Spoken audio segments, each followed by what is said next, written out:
Hey everyone, ready to dive into the world of AI and how it's changing how we search for information online. We're going to be looking at some fascinating data from SEMrush. They analyzed over 80 million Clickstream records to see how people are using ChatGPT to navigate the internet. You know, those little digital footprints we leave behind as we browse? Yeah, what's so cool about Clickstream data is that it gives us a real-time snapshot of what users are actually doing online. It's not about what people say they do, it's about what they're actually clicking on, how they're really using these It's tools. like we're getting a peek behind the curtain, right? Yeah. So our mission today is to figure out how ChatGPT is impacting internet traffic, Yeah. what people are searching for with it, and what it all means for the future of online content.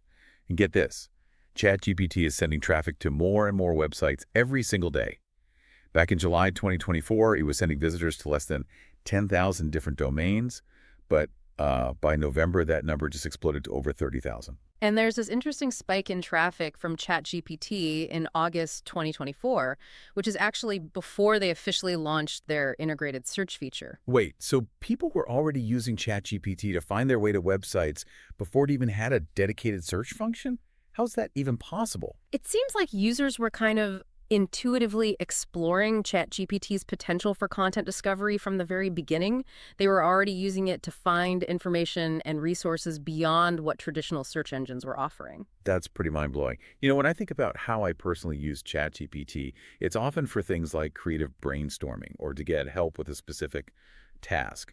I never really thought to compare that to how I use Google, which is usually for like quick answers or something like that. Sure. Is that what they're referring to with these creation first intents that I keep hearing about? Yeah, you're exactly right. The study found that a whopping 54% of interactions on ChatGPT happen with SearchGPT, their web search feature, turned off. So more than half the time, people are using ChatGPT without directly searching the web. It's not just about finding a website. It's about asking ChatGPT to create something, a poem, a code snippet, a business plan, It really highlights that shift to creation first intent. So it's almost like people are approaching ChatGPT with a completely different mindset, right? Not just looking for existing information, but actually creating something new. They're using it for deeper exploration, problem solving, creative tasks. It's a whole different ballgame. And you can actually see that difference reflected in the average prompt length, too. Without SearchGPT, people are typing in much longer prompts, an average of 23 words. But with SearchGPT turned on, it's only 4.2 words. So if you're used to optimizing content for those short, keyword-focused Google searches, well, ChatGPT just throws a wrench in all that. Okay, so it sounds like those traditional SEO tactics might not be enough in the age of ChatGPT. Does that mean we need to rethink our content strategies entirely? Absolutely, and that's where another critical finding comes in, something called the unknown search intent. You know how traditional SEO focuses on those four classic search intents: navigational, informational, commercial, and transactional? Finding a website, learning about something, buying a product, that sort of thing. Right, got it. Makes sense. Well, here's the thing. The SEMrush study found that a crazy 70% of ChatGPT prompts don't fit into any of those categories. Oh, 70%, that's most of the prompts. So what are people asking ChatGPT if it's not for those typical search intents? Like, are they just asking it to, I don't know, write their grocery list? Huh. Well, we don't know for sure, but that's the million-dollar question, right? They're engaging with ChatGPT in ways that we haven't even fully grasped yet. It makes you wonder, though, if users are just more comfortable with these open-ended requests on ChatGPT. Like, is it because it feels less like a search engine and more like a helpful assistant?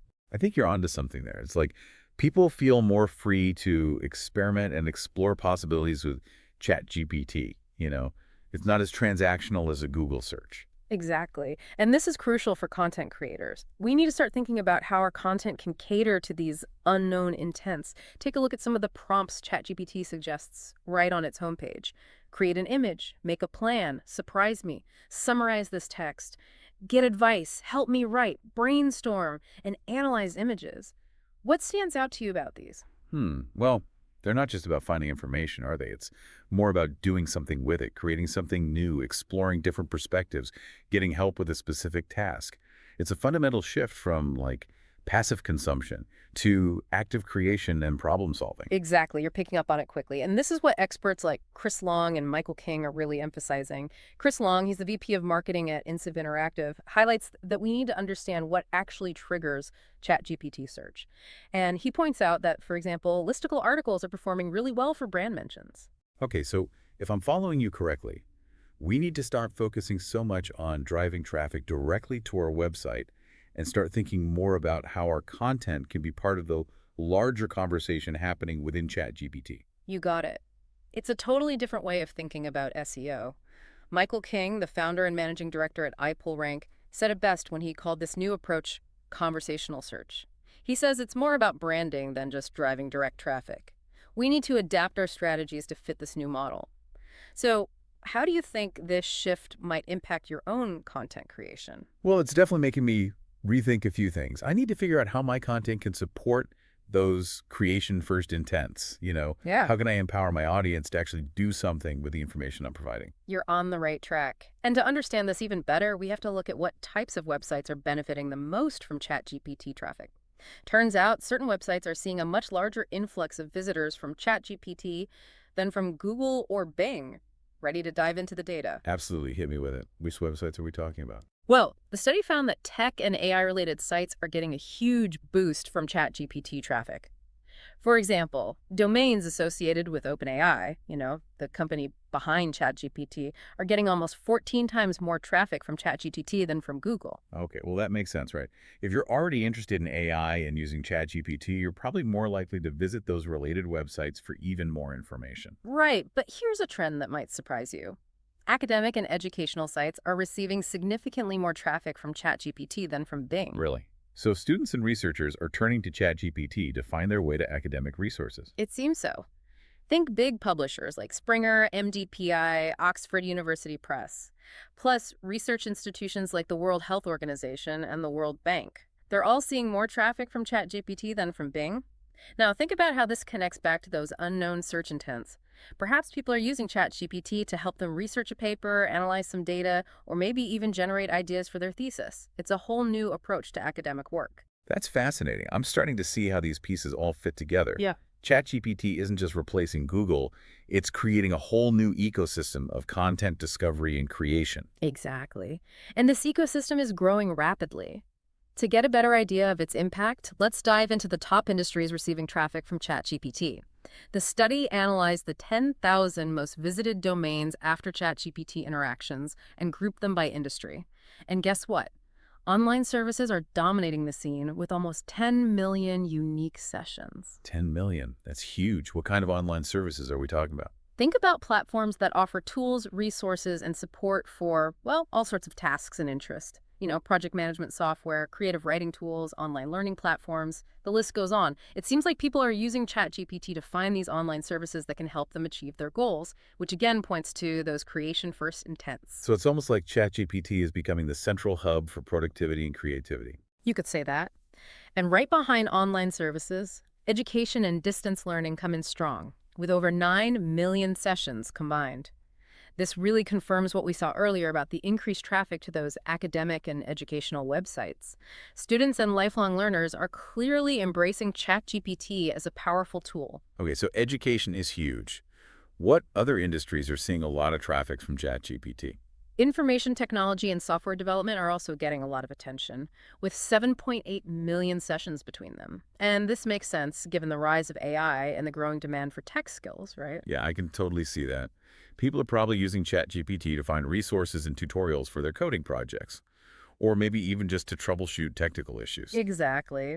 Now, while these three industries are clearly in the lead, it's worth noting that those more traditional sectors like retail, finance, and healthcare are also getting some traffic from ChatGPT, just not quite as much. So it seems like ChatGPT's impact is definitely being felt across a wide range of industries, but some are seeing a bigger boost than others. That's right. But to really understand why, we need to take a look at who's actually using ChatGPT, ready to dive into the user data. Absolutely. Let's see who's driving all this traffic. The SEMrush study provides some pretty interesting insights into how ChatGPT users compare to, say, Google users. First, let's talk about scale.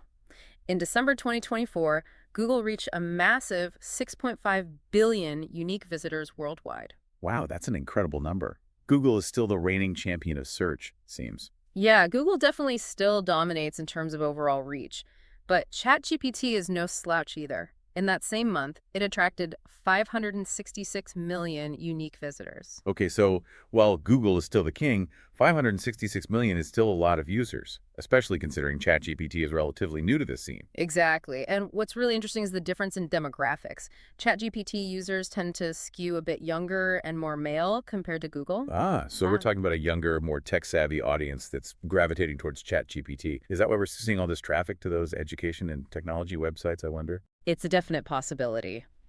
The study also found that ChatGPT has a much higher concentration of students among its users. That makes sense with what we've seen so far. It seems like students are really latching on to ChatGPT as a learning tool. Absolutely. Now, with Google, their user base includes a larger proportion of full-time workers, homemakers, and retirees. Okay, so Google has a more diverse audience overall. While ChatGPT seems to be attracting a very specific group of users, younger, more tech-inclined, and with a big focus on education. Exactly. So how do you think these demographics might be influencing the traffic patterns we were discussing earlier? Well, it's starting to make a lot more sense now. ChatGPT's popularity with students and younger folks is likely driving a large portion of that traffic to educational resources and tech-related websites, and really starting to see the connections here. You're getting it. And these demographic differences are key to understanding the impact of ChatGPT on our digital strategies. Okay, I think I'm starting to see the light here. It's not just about creating great content in general. It's about creating the right content for the right audience on the right platform. Now you're talking. And that brings us to a really important point. Digital strategy in the age of ChatGPT. Okay, I'm all ears. What are your thoughts? We just can't rely on those traditional SEO tactics anymore. We need to adapt and cater to these new user behaviors and preferences. It's a new era, and traditional SEO is evolving. I'm ready for a change. So, what specific updates should we be making to our digital strategies to stay ahead of the curve? Well, the SEMrush study emphasizes moving beyond those traditional SEO metrics. We should be focusing more on creating content that supports those creation-first intents that are so common on ChatGPT.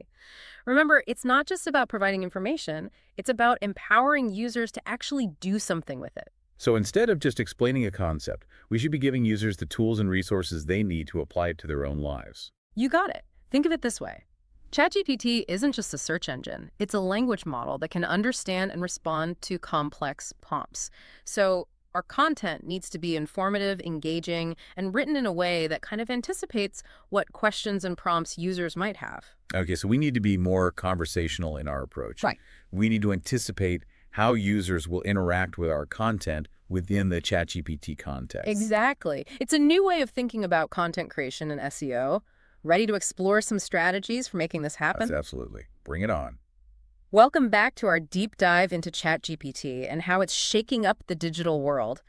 We've uncovered some pretty fascinating trends already, haven't we? Like from the rise of those creation-first intents to how popular educational content is on ChatGPT. It's definitely clear that things are changing in a big way. Yeah, I'm still trying to wrap my head around that statistic about 70% of ChatGPT prompts being those unknown intents. It's exciting, but kind of intimidating at the same time, you know? I hear you, but that's actually where the real opportunity is. If we understand these new user behaviors and adapt our strategies accordingly, then we can become leaders in this evolving landscape. Remember how we were just talking about the demographics of ChatGPT users and how they're different from Google's audience? Right. We saw that ChatGPT tends to attract a younger, more tech-savvy group with a higher percentage of students. Exactly. And this brings us to a super important point. Digital strategy in the age of ChatGPT. We can't just rely on those old SEO tricks anymore. So how do we adapt? What specific changes should we make to our digital strategies to stay ahead? Well, the SEMrush study really emphasizes moving beyond those traditional SEO metrics that we're all used to. Like, instead of focusing on keyword rankings and backlinks, we should focus on creating content that supports the stuff people are already doing on ChatGPT. You mean those creation-first intent? Right. Yeah. It's less about finding information and more about using ChatGPT to do something.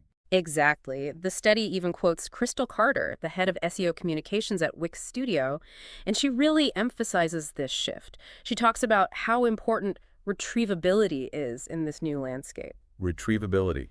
I haven't heard that term before. Can you explain what that means? Think of it this way. We've always focused on making our content crawlable by search engines, getting it indexed properly, and then ranking high in those search results. But ChatGPT throws a new element into the mix. retrievability. So it's about making sure our content is easy to access and understand, not just for Google, but for AI systems like ChatGPT as well.